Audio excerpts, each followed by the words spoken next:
औज़ुबिल्लाहिमिनश्शैतानिर्रजीम बिस्मिल्लाहिर्रहमानिर्रहीम अल्लाहुम्मा सल्लि अला मुहम्मदिन व अला आलि मुहम्मद व बारिक वसल्लिम।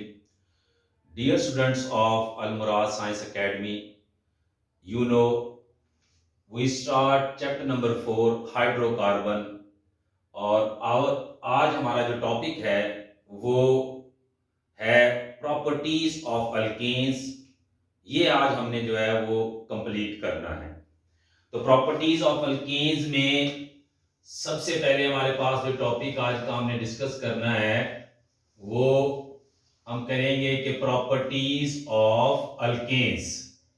अब हम जानते हैं कि जो प्रॉपर्टीज हैं किसी भी अल्केन्स, यहां पर क्या है, एक सब्सटेंस है, यानी कि हमारे पास जो सैचुरेटेड हाइड्रोकार्बन्स होते हैं उनका जो जनरल नेम है उसको हम क्या बोलते हैं, सैचुरेटेड हाइड्रोकार्बन को हम एक जनरल नाम से पुकारते हैं, वो क्या है, अल्केन। अब अल्केन को हम यूं कह लें कि वो एक सब्सटेंस है और किसी भी सब्सटेंस की जो खुसूसियात है, प्रॉपर्टीज हैं, वो दो तरह की होती हैं। अब एक प्रॉपर्टी होती है हमारे पास फिजिकल प्रॉपर्टी और दूसरी क्या होती है, केमिकल प्रॉपर्टी।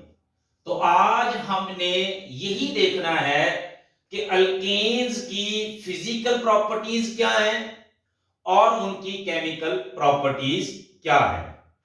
तो स्टूडेंट्स यहां पर ये लॉन्ग क्वेश्चन में भी आ जाता है कि write physical properties of alkanes, कि अल्केन्स की फिजिकल प्रॉपर्टीज लिखें। तो सबसे पहले हम जान लेते हैं कि फिजिकल प्रॉपर्टीज क्या है। तो फिजिकल प्रॉपर्टीज की अगर हम बात करें तो ऐसी प्रॉपर्टीज विच आर एसोसिएटेड, जो मुंसलिक होती हैं किसके साथ, with the physical state of matter, जो मैटर की फिजिकल स्टेट के साथ जिनका ताल्लुक हो। अब फिजिकल स्टेट में क्या क्या आ जाता है, उनका कलर आ सकता है, उनकी जो है वो आप लोगों के पास टेस्ट की बात हो सकती है, इसी तरीके से मेल्टिंग बॉइलिंग पॉइंट की बात हो सकती है, और फिजिकल स्टेट के अंदर जो है वो डेंसिटी का जिक्र हो सकता है। फिजिकल स्टेट के अंदर जो है वो उसकी जो है वो पोलर नॉन पोलर जो है वो स्टेट के बारे में हम डिस्कस कर सकते हैं। तो इसी तरीके से अब हमने जांच लिया कि फिजिकल प्रॉपर्टीज क्या है किसी भी सब्सटेंस की, ऐसी खसूसियात जो उसकी तबीई हालत के साथ मुंसलिक हो, तो उन प्रॉपर्टीज को हम क्या कहते हैं, फिजिकल प्रॉपर्टीज का नाम देते हैं। और केमिकल प्रॉपर्टीज क्या है, ऐसी प्रॉपर्टीज विच आर एसोसिएटेड, जो मुंसलिक होती हैं किसके साथ, विद कंपोजिशन ऑफ मैटर या विद कंपोजिशन ऑफ सब्सटेंस, कि जो प्रॉपर्टीज सब्सटेंस की बनावट के साथ मुंसलिक हो, उन प्रॉपर्टीज को हम जो है वो केमिकल प्रॉपर्टीज का नाम देते हैं। अब इन्हीं दोनों प्रॉपर्टीज को आज हमने डिस्कस करना है, जो हमारा आज का लेक्चर है कि प्रॉपर्टीज ऑफ अल्केन। तो सबसे पहले लॉन्ग क्वेश्चन भी सवाल में आता है, शॉर्ट क्वेश्चन भी आ जाता है कि आप लोग जो है वो अल्केन्स की फिजिकल प्रॉपर्टीज जो है वो तहरीर करें या write properties, physical properties of alkanes. तो आप लोगों ने इम्तिहान में अगर लॉन्ग क्वेश्चन आ जाए तो लॉन्ग क्वेश्चन में सबसे पहले आप लोगों ने ज़हन में रखना है कि हमने हेडिंग के साथ इनकी प्रॉपर्टीज जो लिखे तो वो ज्यादा बेहतर है। तो हेडिंग आप लोगों ने देनी है, उसके बाद जो है वो इनको जो है डिस्कस करना है। तो पहली आप लोगों के पास अगर हम देखें प्रॉपर्टीज है तो उसमें आप लोगों ने पहली हेडिंग देनी है कि अल्केन की स्टेट की हालत क्या होती है। अल्केन्स की, अल्केन्स हम जानते हैं कि ये होमोलोगस सीरीज बनाती हैं। होमोलोगस सीरीज जब बनाती हैं तो अब हमने देखना है कि इनके जो फर्स्ट 4 मेंबर्स हैं, फर्स्ट 4 मेंबर कौन कौन से हैं, मीथेन, उसके बाद इथेन, उसके बाद आप लोगों के पास प्रोपेन, और अल्केन का चौथा मेंबर जो है वो ब्यूटेन। तो ये चार मेंबर जो है वो कौन सी स्टेट में एग्जिस्ट करते हैं? वो गैसियस स्टेट में एग्जिस्ट करते हैं। इसी तरीके से नेक्स्ट मेंबर जो है वो आप लोगों के पास कार्बन 5 से लेकर, जिसको हम पेंटेन, हेक्सेन, ऑक्टेन, न्यूनेन और डीकेन, ये जो मेंबर्स हैं, यानी कि हमारे पास जिसको हम कहेंगे कार्बन 5 से लेकर कार्बन 10 तक, ये मेंबर जो है वो लिक्विड स्टेट में एग्जिस्ट करते हैं। और इसी तरीके से अगले जो आप लोगों के पास मेंबर्स हैं, हायर मेंबर जो है वो C10 से लेकर अपवर्ड जो है, उनको हम जो है कहेंगे कि ये आप लोगों के पास कौन सी स्टेट में है? सॉलिड स्टेट में है। तो इससे हमें क्या पता चला कि जो अल्केन मेंबर्स की जो स्टेट है वो हालतें हैं वो तीन किस्म की होती हैं। पहले चार मेंबर जो है वो फिजिकल स्टेट में, और फिर उनकी पहले चार मेंबर जो है वो गैसियस स्टेट में, और उससे अगले मेंबर जो है वो C10 तक जो है वो लिक्विड स्टेट में, और हायर मेंबर जो है वो सॉलिड स्टेट में एग्जिस्ट करते हैं। उसके बाद हमारे पास दूसरी प्रॉपर्टी यहां पर जो डिस्कस हम करें वो आती है सॉल्युबिलिटी। तो सॉल्युबिलिटी में आप लोगों के पास क्या है कि यहां पर आप लोगों ने हेडिंग देनी है कि सॉल्युबिलिटी हमने देखनी है हल पजीरी, क्योंकि अल्केन मेंबर जो हैं वो क्या होते हैं? नॉन पोलर होते हैं। अल्केन मेंबर कौन से हैं? Non polar. अब आप लोगों ने 9th क्लास में पढ़ा था सॉल्युबिलिटी के टॉपिक में, जनरल प्रिंसिपल ऑफ सॉल्युबिलिटी, कि नॉन पोलर जो होते हैं वो नॉन पोलर में ही हल होंगे, और पोलर जो है वो पोलर सब्सटेंस में हल होते हैं। तो इसी तरीके से सॉल्युबिलिटी में आप लोगों ने देखना है कि अल्केन जो है वो नॉन पोलर होते हैं, इस वजह से ये हल नहीं होंगे, ये जो है वो इनसॉल्युबल होते हैं। किसके अंदर हल नहीं होते? किसमें? इन वाटर, ये पानी में हल नहीं होते, बल्कि किसमें हल हो जाते हैं? नॉन पोलर जो है वो सब्सटेंस जो है उनके अंदर हल होंगे, या जिसको हम कहेंगे सॉल्वेंट।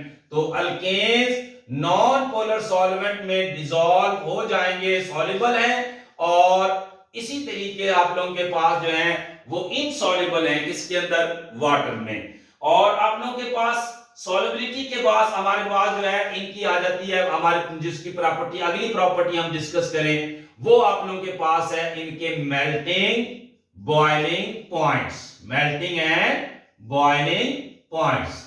अमूमन अल्केन्स मेंबर के मेल्टिंग बॉइलिंग पॉइंट्स लो होते हैं ज्यादातर, लेकिन अब हम देखें तो हम अल्केन मेंबर्स की डिस्कस कर रहे हैं, तो मेल्टिंग बॉइलिंग पॉइंट लो है, लेकिन अगर इनका मॉलिक्यूलर साइज इंक्रीज किया जाए, इनका अल्केन्स का अगर मॉलिक्यूलर साइज जो है वो इंक्रीज हो रहा है, तो जिसकी वजह से मेल्टिंग बॉइलिंग पॉइंट भी जो है वो मॉलिक्यूलर साइज की वजह से क्या होंगे? इंक्रीज होना शुरू हो जाते हैं। और उसके बाद जो है आप लोगों के पास मॉलिक्यूलर साइज जो है, इसके बाद रहती है हमारे पास चौथे नंबर पर, आप लोग हेडिंग बना सकते हो डेंसिटी। तो अल्केन्स मेंबर की पहले तो मैं बता दूं कि डेंसिटी क्या होती है, ये आप लोगों ने 9th क्लास में भी पढ़ा हुआ है। डेंसिटी क्या है कि अगर हम डेंसिटी का जिक्र करें तो डेंसिटी का मतलब होता है कि किसी चीज का मास और उसके वॉल्यूम में जो रेशो होती है उसको हम डेंसिटी का नाम देते हैं, कि मास और वॉल्यूम में जो है वो रेशो को डेंसिटी कहेंगे, जिसको उर्दू में कसाफत कहते हैं। और अब आप लोग जो है वो अल्केन्स की जब हम जो है वो डेंसिटी का देखें, तो डेंसिटी जो है इनकी भी मॉलिक्यूलर साइज के इंक्रीज होने के साथ साथ, जैसे जैसे मॉलिक्यूलर साइज इंक्रीज होगा तो आप लोग जिन्हें ज़हन में रखना है, इनकी डेंसिटी भी जो है वो इंक्रीज होती है। क्यों डेंसिटी इंक्रीज हो रही है? क्योंकि मॉलिक्यूलर साइज यानी कि मॉलिक्यूलर मास इंक्रीज हो रहा है, और जब मॉलिक्यूलर मास इंक्रीज होगा डेंसिटी ऑटोमेटिकली जो है वो इंक्रीज होती है, क्योंकि हम डेफिनेशन से जानते हैं कि डेंसिटी किसके इक्वल है? मास ओवर वॉल्यूम। जब मास बढ़ेगा वॉल्यूम डिक्रीज करेगा, क्योंकि अब आप लोग देखो गैस का जो वॉल्यूम है वो बहुत ज्यादा है, लेकिन लिक्विड के अंदर हम आए, पहले चार मेंबर जो है वो गैसीय स्टेट में है, उससे अगले मेंबर जो है वो लिक्विड में। जब वो लिक्विड में आएंगे तो इनकी इंटरमॉलिक्यूलर फोर्सेस क्या होंगी? स्ट्रॉन्ग। जब इंटरमॉलिक्यूलर फोर्सेस स्ट्रॉन्ग होंगी तो इसका मतलब है कि मॉलिक्यूल्स के दम जो है एक दूसरे के करीब आएंगे। जब मॉलिक्यूल एक दूसरे के करीब आएंगे अट्रैक्टिव फोर्सेस बढ़ेगी। जब अट्रैक्टिव फोर्स बढ़ती हैं तो उनका जो है वो मास जो है वो बढ़ना शुरू हो जाता है और वॉल्यूम डिक्रीज होना शुरू हो जाता है। अब जब किसी चीज का मास ज्यादा होगा और उसका जो है वो वॉल्यूम कम हो जाएगा तो इसका मतलब है डेंसिटी जो है वो इंक्रीज होना शुरू हो जाएगी। तो लिहाजा हम लिख सकते हैं कि डेंसिटी जो है वो मॉलिक्यूलर साइज के साथ बढ़ जो है वो जैसे जैसे मॉलिक्यूलर साइज इंक्रीज होगा डेंसिटी भी इंक्रीज होगी। उसके बाद 5वें नंबर पर हम जो है वो यहां पर इधर आ जाते हैं। हमारे पास आ जाता है कि इनका जो फ्लेम है या जिसको हम कहते हैं कंबस्टन प्रोसेस की हेडिंग भी दे सकते हो कि आप लोगों के पास कि जब अल्केन्स मेंबर जो हैं जब इनको हम जलाते हैं in the presence of oxygen तो इनका जो शोला है फ्लेम है वो बहुत कम होता है, लेस फ्लेमेबल होते हैं, जिसको हम कहेंगे कि लेस फ्लेमेबल होते हैं। और जब ये लेस फ्लेमेबल है तो इनकी जो है वो आप लोगों के पास क्योंकि इनमें जो है वो इंटरमॉलिक्यूलर फोर्सेस जो है वो स्ट्रांग होती हैं जिसकी वजह से अल्केन्स मेंबर जो हैं वो आसानी से जो है वो यानी कि जलते तो हैं लेकिन जो है इनका शोला जो है वो बहुत ज्यादा कम होता है। उसके बाद जी हमारे पास आ जाती है इनकी केमिकल प्रॉपर्टीज। हाँ जी, केमिकल प्रॉपर्टीज में अब आप लोगों ने जब डिस्कस करना है हमारे पास नेक्स्ट आ गया chemical properties of alkanes. Alkanes की केमिकल प्रॉपर्टीज इनको अब हम डिस्कस करेंगे। तो हमारे पास अल्केन्स की जो आप लोगों की बुक में है दो किस्म की प्रॉपर्टीज डिस्कस की गई हैं।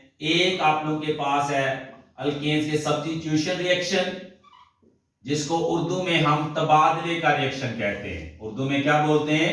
तबादले के रिएक्शन। तो इनको आप लोगों ने देखना है कि तबादले के रिएक्शन को हम कैसे स्टडी करेंगे। और दूसरी केमिकल प्रॉपर्टीज में आ जाता है कंबस्टन प्रोसेस। तो कंबस्टन और सब्स्टिट्यूशन रिएक्शन को अब हमने इनकी एक्सप्लेनेशन करवानी है और ये बहुत अहम सवाल है, यानी कि लॉन्ग क्वेश्चन में भी आते हैं और इनका जो है वो शॉर्ट क्वेश्चन में भी आ जाता है। तो लॉन्ग क्वेश्चन में यहां पर जो है इसको हम कह लेते हैं, ये एक और तरीके से भी सवाल को हम पढ़ सकते हैं। यहां पर आ जाता है right addition reaction of alkenes. तो ये आप लोगों के पास सब्स्टिट्यूशन रिएक्शन जो है अल्केन्स की जो है वो एडिशन रिएक्शन जो है वो लिखें। ये भी सवाल जो है वो लॉन्ग क्वेश्चन में आ जाएगा। या जिसको आप लोगों के पास आ जाता है व्हाट आर सब्स्टिट्यूशन रिएक्शन या what is meant by substitution reaction and write the substitution reaction of alkanes. तो ये दो तरह से लॉन्ग क्वेश्चन आता है।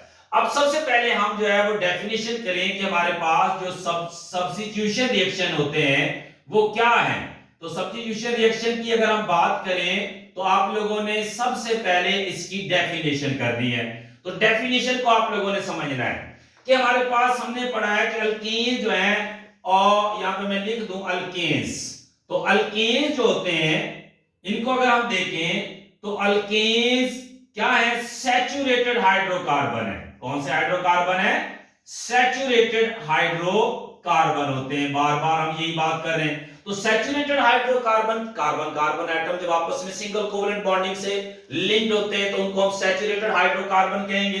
अब ये सैचुरेटेड जो हाइड्रोकार्बन है अगर इनमें से जैसे मैं मिसाल के तौर पर यहां पर जो है मैं एक अल्केन मेंबर पहला जिसको मैं कहता हूं कि वो मीथेन है इसको मैं लिख लूं तो ये मीथेन है। अगर इसका जो स्ट्रक्चर में ड्रा करूं तो वो ये इसका स्ट्रक्चर बन रहा है कि 4 हाइड्रोजन एटम कार्बन के आखिरी मदार में मौजूद 4 इलेक्ट्रॉन से कोवलेंट बॉन्डिंग कर रहे हैं।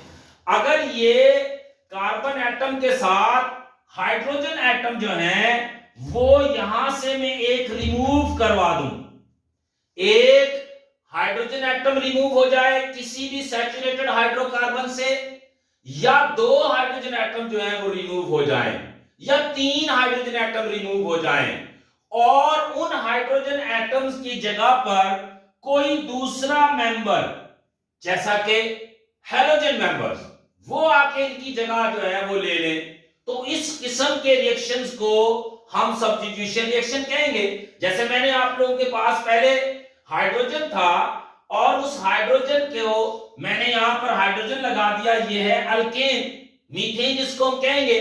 अब ये हाइड्रोजन एटम अगर यहां से मैं यहां पर लिख दूं रिमूव हो जाए, इसको हम रिमूव करवा दें या बॉन्डिंग हाइड्रोजन की कार्बन के साथ तोड़ दें, तो हमारे पास स्ट्रक्चर ये रह जाता है जिसको हम कहते हैं अल्काइल रेडिकल रह गया। अब ये जो अल्काइल रेडिकल है, अब कार्बन का वैलेंस शेल क्या है? इनकम्प्लीट है, नामुकम्मल है। अब इस कार्बन के वैलेंस शेल के साथ एक हाइड्रोजन एटम जो रिमूव हुआ है उसकी जगह पर मैं फ्लोरीन का एटम आकर जो है इसकी जगह ले ले, क्योंकि फ्लोरीन के वैलेंस शेल में 7 इलेक्ट्रॉन है। अब इसको अपना वैलेंस शेल कंप्लीट करने के लिए एक इलेक्ट्रॉन की जरूरत है, फ्लोरीन को भी और कार्बन को भी। ये दोनों कोवेलेंट बॉन्डिंग कर लें और कोवेलेंट बॉन्डिंग जब हो जाएगी तो हाइड्रोजन एटम जो रिमूव हुआ है उसकी जगह पर फ्लोरीन का एटम रिप्लेस हो गया है। तो इस किस्म के रिएक्शन को हमने क्या कहना है? सब्स्टिट्यूशन रिएक्शन का नाम देंगे। तो सब्स्टिट्यूशन रिएक्शन की हमें जब डेफिनेशन जो है वो हमने क्लियर की, तो उसके बाद जो है वो सब्स्टिट्यूशन रिएक्शन की जो है वो रिएक्शन जो है वो आप लोगों की किताब में दिए गए हैं, वो अल्केन्स के जो है वो सब्स्टिट्यूशन रिएक्शन दिए गए हैं विद क्लोरीन। अब यहां पे 3 कंडीशनें हैं। अगर आप लोगों के पास डार्क मतलब अंधेरा होगा, अगर मीथेन के साथ हम क्लोरीन का रिएक्शन करवा रहे हैं और वो रिएक्शन अंधेरे में करवा रहे हैं, बिल्कुल डिम लाइट यानी कि डार्क होगा, तो वहां पर रिएक्शन जो है वो कभी भी नहीं होगा, नो रिएक्शन ऑकर। क्यों नहीं होगा? क्योंकि अल्केन्स मेंबर जो होते हैं इनके दरमियान बॉन्ड स्ट्रेंथ जो है वो बहुत ज्यादा होती है। इन बॉन्ड स्ट्रेंथ को तोड़ने के लिए, मतलब कार्बन और हाइड्रोजन को आपस में इनसे अलग हाइड्रोजन और कार्बन की बॉन्डिंग तोड़ने के लिए वहां पर हमें कोई ना कोई कंडीशन चाहिए या कैटलिस्ट की जरूरत पड़ती है। तो अगर जो है वो डार्क लाइट बिल्कुल अंधेरा है तो क्लोरीन मीथेन से कभी रिएक्शन में हिस्सा नहीं लेगी और नो रिएक्शन होगा। लेकिन अगर हम दूसरी कंडीशन देखें कि अगर जो है वो ब्राइट, हम जो है सनशाइन में, अब जो है वो बिल्कुल आबोताब से चमकता हुआ सूरज है, मीथेन का जो है वो रिएक्शन करवाएं किसके साथ? क्लोरीन के साथ, तो देखेंगे आप लोग जो है रिएक्शन में फौरी तौर पर क्या होगा कि कार्बन जो है उसके साथ से तमाम हाइड्रोजन एटम जो है वो रिमूव हो जाते हैं और क्लोरीन जो है वो हाइड्रोजन से ही सिर्फ रिएक्शन करेगा और HCl बनेगा। इस तरह जब हम इसको जो है इक्वेशन लिखेंगे, इक्वेशन में आप लोगों ने बैलेंस करके लिखनी होती है। तो यहां पर हमारे पास इधर देखो रिएक्टेंट में हाइड्रोजन के 4 एटम है, प्रोडक्ट में 1 है। यहां पर राइट साइड के बॉटम कॉर्नर पर नंबर ऑफ एटम अगर नहीं लिखे हुए होते तो 1-1 होता है। अब इसको बैलेंस करने के लिए हमें कोएफिशिएंट का सहारा लेना पड़ता है, तो हमें किससे मल्टीप्लाई करवाना पड़ेगा? 4 से। क्लोरीन के अब इधर देखो 4 1 से मल्टीप्लाई होगा 4 बना, यहां पर क्लोरीन के 2 एटम है तो यहां पर हमें क्या लगाना पड़ेगा? कोएफिशिएंट 2। तो आप लोगों का जो है वो इक्वेशन बैलेंस, और याद रखना है रिएक्शन लिखते वक्त इक्वेशन जो है वो बैलेंस करके लिखनी है, अदरवाइज नहीं तो आप लोगों का जो है वो नंबर कैंसिल हो जाएंगे। तो आगे अगर फर्ज करो कि डिफ्यूज सनलाइट है, मध्यम जो है वो सनलाइट है, सूरज की रोशनी मध्यम है, जैसे आजकल जो है वो सर्दियों के अंदर सूरज जो है वो कम जो है वो शिद्दत से चमकता है, यानी कि हमारे पास जो है वो जो हीट है वो कम होती है, तो उसमें क्या होता है? यहां पर आप लोगों के पास CH4 क्लोरीन रिएक्शन करती है तो एक एक हाइड्रोजन एटम जो है वो क्या होता है? आहिस्ता आहिस्ता रिमूव होता है। ये जो हाइड्रोजन एटम एक रिमूव होगा तो यहां पर बनेगा CH3, एक क्लोरीन एटम जो है इस हाइड्रोजन एटम की जगह लेगा और CH3Cl और साथ बनेगा HCl। और इसी तरीके से ये जो CH3Cl है इसने दोबारा रिएक्शन करना है क्लोरीन के साथ, ये रिएक्शन चलता रहेगा, चेन बनेगी और CH2Cl2 बनेगा और साथ हाइड्रोक्लोरिक एसिड बनता रहेगा। उसके बाद जो है वो CH2Cl2 एक एक हाइड्रोजन एटम जो है वो निकलता रहेगा। अब यहां पर देखो 4 हाइड्रोजन एटम थे, एक हाइड्रोजन एटम रिमूव हुआ, उस हाइड्रोजन एटम की जगह पर क्लोरीन आ गया, सब्स्टिट्यूशन रिएक्शन हुआ और एक क्लोरीन एटम Cl2 का हाइड्रोजन के साथ रिएक्शन करके HCl बना रहा है। और इसी तरीके से तीसरे स्टेप में CH2, यहां से CH3 में से एक और हाइड्रोजन एटम निकला, CH2 Cl2 बना और HCl। इसी तरीके से आगे देखो CH2 में से एक और हाइड्रोजन एटम रिमूव होगा, कंडीशन सेम है, डिफ्यूज सनलाइट में रिएक्शन हो रहा है और CHCl3 और प्लस HCl। और इसी तरीके आगे जो है CHCl3 दोबारा Cl2 से रिएक्शन करेगा और एक हाइड्रोजन एटम जो है वो जो बाकी रह गया ये खारिज हो जाएगा और टेट्रा क्लोरोकार्बन बनता है और साथ HCl जो है वो हाइड्रोक्लोरिक एसिड बनेगा। तो यहां पर हमारे पास जो है ये रिएक्शन जो है वो आकर कंप्लीट हो जाता है जब तक सारे हाइड्रोजन एटम जो है वो बाहर ना निकल जाए। उसके बाद हमारे पास है दूसरा reaction, chemical reaction combustion process. अब कंबस्टन प्रोसेस को अगर हम देखें तो कंबस्टन में मतलब होता है जलने का अमल। कंबस्टन का मतलब होता है जलने का अमल। तो जलने के अमल में अल्केन्स मेंबर कौन से, CH4, यहां पर ये रिएक्शन करता है ऑक्सीजन के साथ। तो अगर ऑक्सीजन जो है वो एक्सेस अमाउंट में है, अब याद रखना है ऑक्सीजन जलती नहीं है बल्कि जलने में मदद देती है। जब ये जलने में मदद देगी तो अगर ऑक्सीजन जो है वो ज्यादा मिकदार में है तो यहां पर रिएक्शन होगा और रिएक्शन होने से कार्बन डाइऑक्साइड, वाटर और साथ हीट रिलीज होती है। अब आप लोगों ने चीज सेम रखनी है, केमिकल रिएक्शन जो है वो दो तरह के हैं। अगर केमिकल रिएक्शन में के दौरान हीट खारिज हो रही है तो उस किस्म के केमिकल रिएक्शन को हम कहेंगे एक्सोथर्मिक। तो इसका मतलब क्या है, कंबस्टन प्रोसेस कौन सा प्रोसेस होता है, एक्सोथर्मिक प्रोसेस है। एक्सोथर्मिक प्रोसेस जिसमें हीट जो है खारिज हो रही हो तो उसको हमने एक्सोथर्मिक प्रोसेस कहना है। और इसी तरीके से अगर ऑक्सीजन कम मिकदार में, जैसे जो है आप लोगों ने सुना होगा कि जो है वो कमरे के अंदर सर्दियों में हीटर जो है वो चला छोड़ देते हैं और कमरे के अंदर जो मौजूद ऑक्सीजन है वो जलकर जो है वो मीथेन के साथ जो है वो रिएक्शन करती रहती है और एक वक्त ऐसा आता है कि खिड़कियां बंद है, दरवाजा बंद है, ऑक्सीजन कम मिकदार में हो गई। जब ऑक्सीजन कम मिकदार में हो गई तो ऑक्सीजन ने क्या करना है, रिएक्शन करने के बाद कार्बन डाइऑक्साइड नहीं बनानी बल्कि कार्बन मोनोऑक्साइड बनेगी। और जब कार्बन मोनोऑक्साइड बनती है तो यहां पर जो है वो इंसान जो है उसका सांस लेना दुश्वार हो जाता है और जो है वो घुटन पैदा होगी और घुटन पैदा होने से जो है वो फौरी तौर पर उसकी डेथ वाक़या हो जाती है और इंसान को पता भी नहीं चलता। साथ H2O बनता है और जो है हीट खारिज होती है। तो ये है कि अल्केन्स के केमिकल रिएक्शन जिनमें अहम सवाल जो है आप लोगों से लॉन्ग क्वेश्चन में भी पूछा जा सकता है या आप लोगों से कहा जाता है right addition reaction of alkenes या what is mean by substitution reaction and explain it, इसको एक्सप्लेन करो। तो ये आप लोगों ने जो है वो रिएक्शन करना है। तो ये हमारा जो है वो एक चैनल हमने जो है बनाया है अलमुराद साइंस एकेडमी के नाम से।